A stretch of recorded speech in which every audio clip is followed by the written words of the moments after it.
Commander Stala flexed his elongated, pale limbs, feeling the steady pulse of his vessel's living hull beneath him.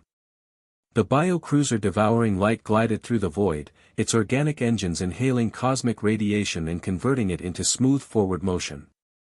Around him, 11 other hegemony warships maintained flawless formation, their slick, glistening hulls shining with the damp sheen of living tissue.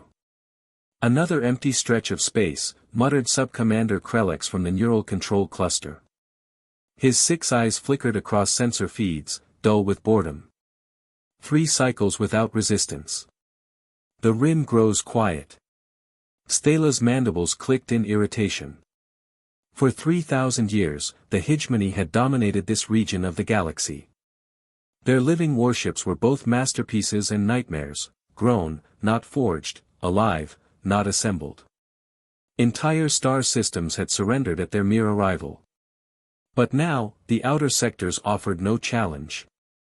Too many species had learned submission. Stala almost missed the days when prey fought back. "Commander," Krelix said suddenly, interest sharpening his tone. "Unidentified signal. Grid 77 Alpha." Stala approached the viewing membrane, a transparent section of hull that focused like a massive organic eye. At first, there was only starlight and emptiness. Then the sensors resolved the anomaly. "By the void," Stala whispered. "What is that?" The object defied hegemony logic. It was enormous, 3 times larger than their biggest cruiser, but unlike their flowing, luminous vessels, this construct was jagged and angular, layered in dense metal plating. Weapon ports studded its surface like scars. "It's artificial," Krelix reported uneasily. "No biological components detected. Entirely non-living. Dead." The word chilled Stala's carapace. How could something so vast, so powerful, be lifeless and still move with intent? It was like discovering a corpse that could think. 3,000 kilometers away, Captain Jake Morrison stood on the bridge of the USS Dakota, calmly reviewing tactical displays. The massive human dreadnought hummed with controlled mechanical precision. 12 contacts, Captain, Lieutenant Amy Foster reported. "Unknown configuration. Not in our database." Morrison nodded. "Distance? 4,000 kilometers and closing. They're not avoiding us." First contact had arrived. Morrison studied the alien vessels on the holographic display. They moved like living creatures, graceful and fluid, but elegance never meant safety. In his experience, the most refined enemies were often the most lethal. "Energy buildup detected," Communications Officer Lisa Park announced. "Weapon-grade signatures." Amy Foster's assessment followed immediately. 12 ships, roughly 400 meters each.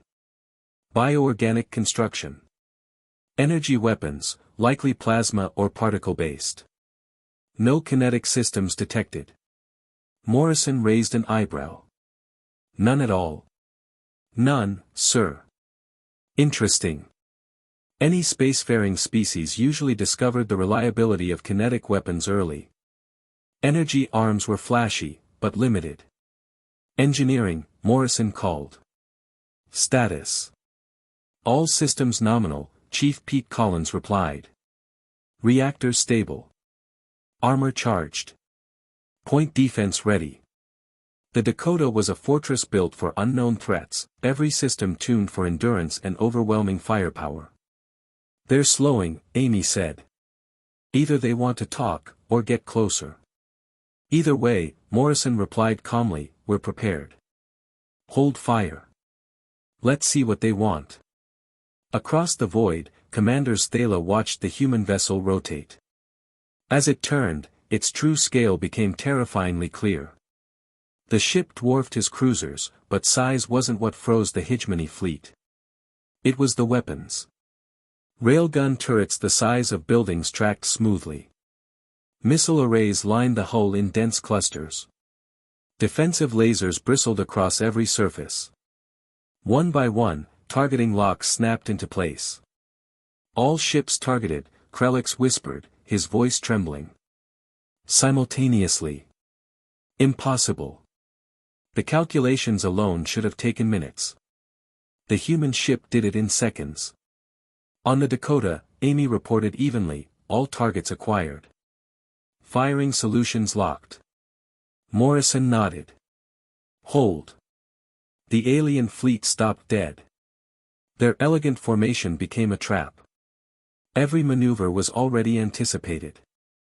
For the first time in 3 millennia, a hegemony fleet stood helpless, pinned in space by pure technological dominance. Open a channel, Morrison ordered. His image appeared across the alien ships. This is Captain Jake Morrison of the United Earth Colonial Navy. You are in human-controlled space. State your intentions. The simplicity of the question struck harder than any threat. Commander Thala hesitated, then broadcast his reply with practiced authority. I am Commander Thala of the Hegemony. Surrender your vessel and submit. Morrison listened, then replied calmly, and if we decline?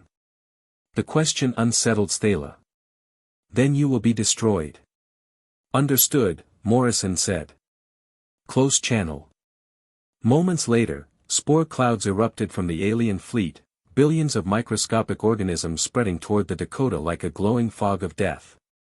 Biological threat detected, Collins reported. Activate point defense, Morrison said.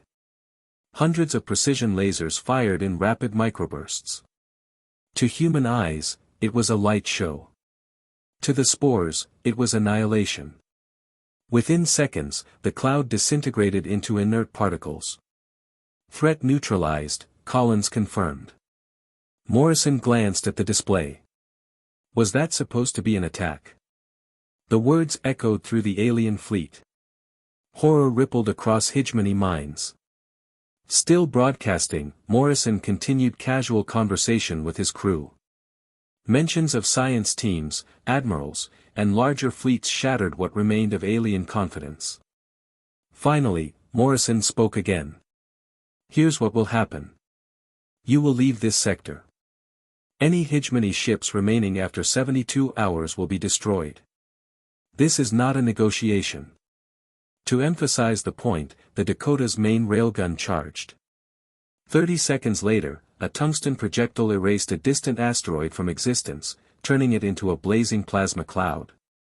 Kinetic energy, Morrison explained mildly. Very dependable. Commander Thala knew then that resistance was meaningless. We will withdraw, he transmitted. Good choice, Morrison replied. And remember, this was only a patrol ship. As the hegemony fled into hyperspace, the balance of power shifted forever. On the Dakota, the crew returned to routine duties. For humanity, it was just another patrol. For the galaxy, everything had changed.